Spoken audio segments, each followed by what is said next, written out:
terinspirasi juga sih sama konsep alat-alat sederhana yang multifungsi. Dan ini juga sekalian buat mereduce dari kardus bekas. Berapa lama waktu yang Anda butuhkan untuk mengembangkan alat ini dari konsep hingga produk akhir? Kalau dihitung dari awal ide konsep sampai jadi produk akhirnya kurang lebih butuh sekitar 2 minggu. Hari-hari pertama kita fokus merancang desainnya. Terus hari berikutnya kita mengulik alat sama bahan. Dan proses selanjutnya mungkin sekitar 1 minggu. Ada jeda waktu juga karena kita harus menyelesaikan kendala teknis yang muncul di tengah jalan. Apa tantangan terbesar yang Anda hadapi selama proses pembuatan? Tantangan terbesar tuh bagian elektroniknya, terutama waktu pasang dinamo sama baterai. Dinamonya kadang nggak mau muter atau baterainya habis terlalu cepat. Jadi kita harus bolak-balik nyari solusi buat bikin arus listriknya stabil. Selain itu, nempelin raffia ke sumbi juga agak tricky karena butuh kesabaran biar hasilnya rapi dan nggak mudah lepas. Apakah ada bagian dari proses pembuatan yang paling Anda nikmati? Yang paling seru itu pas bagian grafiknya.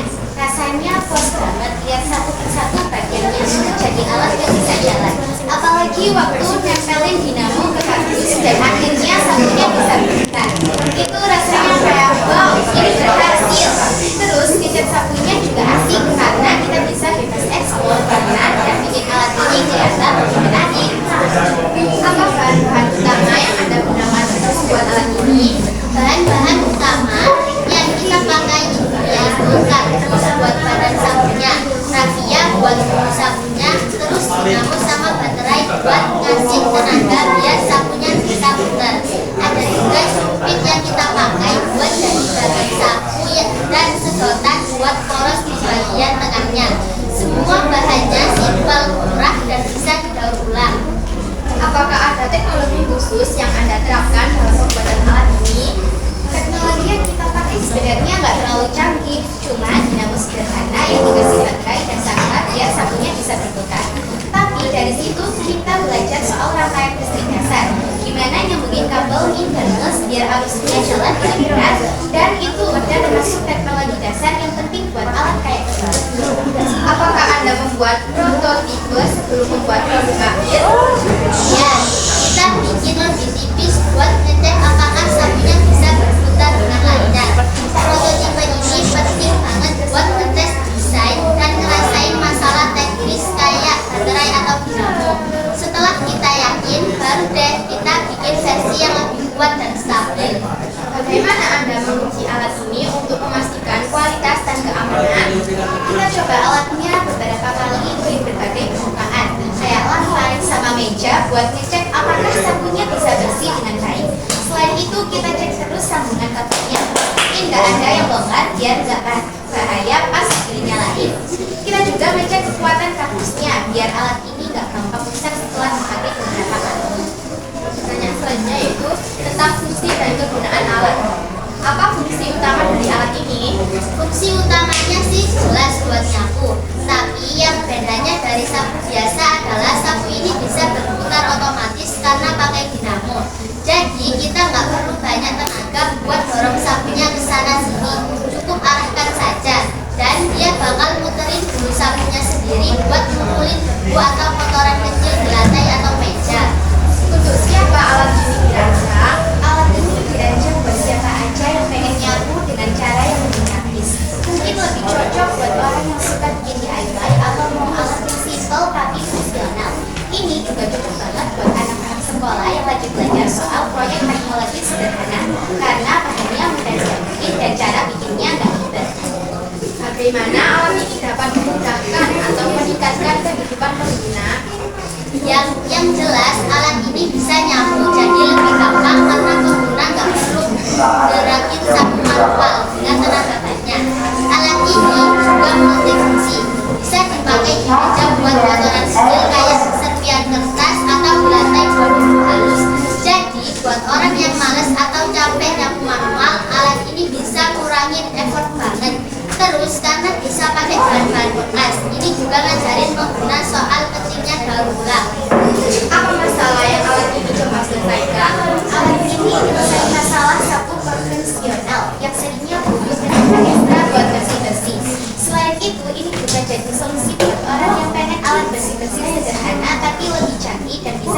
sendiri dari barang-barang bekas.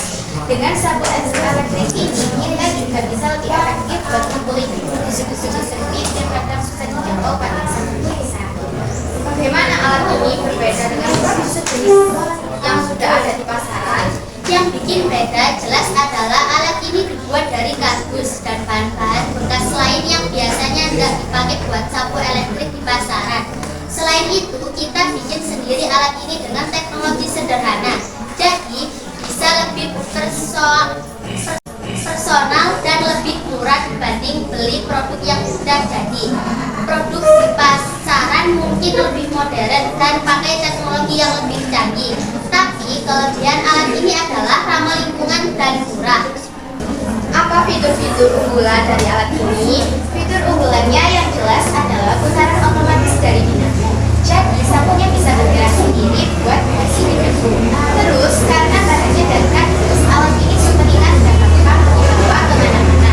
Bagian sapunya yang dari rafia juga bisa disesuaikan. Kita bisa bikin bumbu sapu yang lebih tebal atau tipis tergantung kebutuhan. Alat ini juga praktis karena pakai baterai, jadi nggak perlu nyolotin listrik. Selain itu, alat ini ramah lingkungan karena hampir semua bahannya bisa didaur ulang. Selanjutnya tentang proses desain. Bagaimana Anda mendesain alat ini? Untuk desain alat ini, kita mulai dengan bikin sketsa kasar dulu. Kita pikirin bentuk dasar sapu, terus ukuran kardus yang dibutuhkan, dan di mana tempatnya komponen kayak dinamo dan baterai. Setelah itu, kita gambar pola di kardus dan mulai potong sesuai pola. Kita juga nyoba beberapa desain berbeda buat bagian sapu dan belakangnya, biar alatnya bisa berfungsi dengan baik dan nyaman saat dipakai. Apakah ada prinsip desain tertentu yang Anda ikuti? Iya, kita mengikuti prinsip desain sederhana dan fungsional. Artinya desainnya harus dapat dipahami dan dibuat, serta harus memenuhi fungsi utamanya sebagai sapu era bawah. Kita juga mengikuti prinsip desain yang hemat bahan, jadi nggak banyak sisa kardus atau bahan lainnya. Selain itu, kita berusaha bikin alat ini semudah mungkin dipakai, jadi semua bagian bisa dijangkau dengan mudah tanpa perlu alat tambahan yang ribet. Apakah ada aspek estetika yang Anda pertimbangkan dalam desain alat ini? Tentu aja, walaupun utama kita di fungsi, tapi kita juga pengen alat ini kelihatan menarik dan keren. Jadi kita pilih warna cat yang cerah dan desain yang simpel tapi estetik. Kita tambahin detail-detail kecil di bagian sapu dan bingkai biar lebih estetik. Tujuannya selain fungsional, alat ini juga jadi alat yang enak dipandang dan bikin orang lebih semangat buat memakainya.